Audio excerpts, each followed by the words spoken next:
నమస్తే అన్న, అందరికీ నమస్కారం.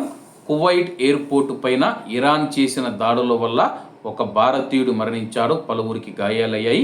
ఇప్పటికి కూడా ఐసీయూలో చికిత్స పొందుతూ ఉన్నారు కొంతమంది. అలాగే 7గురి పరిస్థితి విషమంగా ఉందని చెప్పేసి ఆరోగ్య శాఖ అధికార ప్రతినిధి డాక్టర్ అబ్దుల్లా ఆల్ సనాద్ గారు తెలియజేశారు. వాళ్ళంతా క్షేమంగా తిరిగి రావాలని చెప్పేసి మనం అందరం కోరుకుందాం, ఆ యొక్క భగవంతుని ప్రార్థిద్దాం. అలాగే కువైట్ నుంచి ఇండియాకు ప్రయాణిస్తూ ఒక భారతీయుడు తిరిగిరాని లోకాలకైతే వెళ్ళిపోవడం జరిగింది. చాలా రోజుల తర్వాత తన యొక్క కుటుంబాన్ని కలుసుకోవడానికి విమానాలు ప్రారంభమయ్యాయి. ఇక యుద్ధం ఆగిపోయిందని చెప్పేసి ఎన్నో ఆశలతో ఇండియాకు ప్రయాణిస్తూ ఉన్న భారతీయుడు చనిపోవడం చాలా బాధాకరం.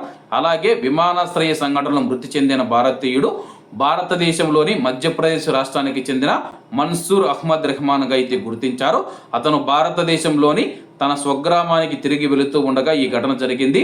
రెహమాను కువైట్ నుంచి బెహ్రన్ మీదుగా ముంబైకి వెళ్లే గల్ఫ్ ఎయిర్ విమానం ఎక్కడానికి విమానాశ్రయానికి చేరుకున్నాడు.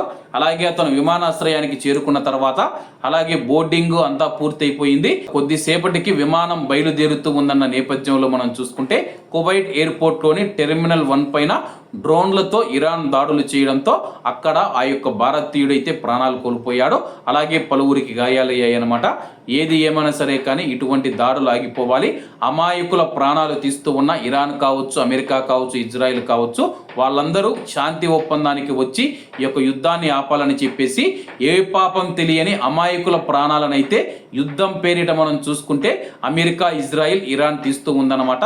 అంతర్జాతీయ సమాజం కలగజేసుకొని ఈ యొక్క యుద్ధాన్ని ఆపాల్సిన అవసరం ఉందని చెప్పేసి కువైట్ మరియు గల్ఫ్ దేశాలు ప్రపంచ దేశాలను కోరుతూ ఉన్నాయి.